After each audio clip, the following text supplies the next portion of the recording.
Hello everyone, in this video I'm going to show you how can you apply the particle blur to video effect to your clip in CapCut.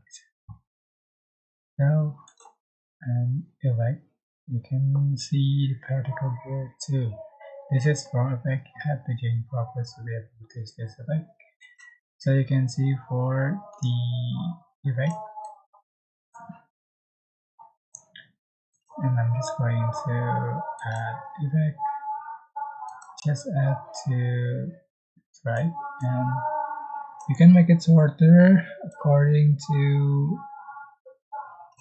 clip duration and copy paste, put on top clip.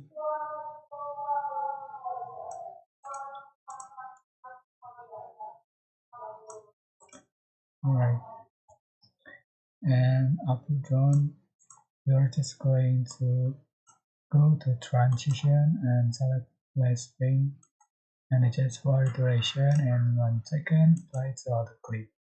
So this is the final effect you have on your video. I hope this tutorial was helpful for you guys.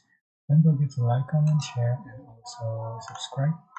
If you have any question, please type in the comment section below. Thank you so much for watching.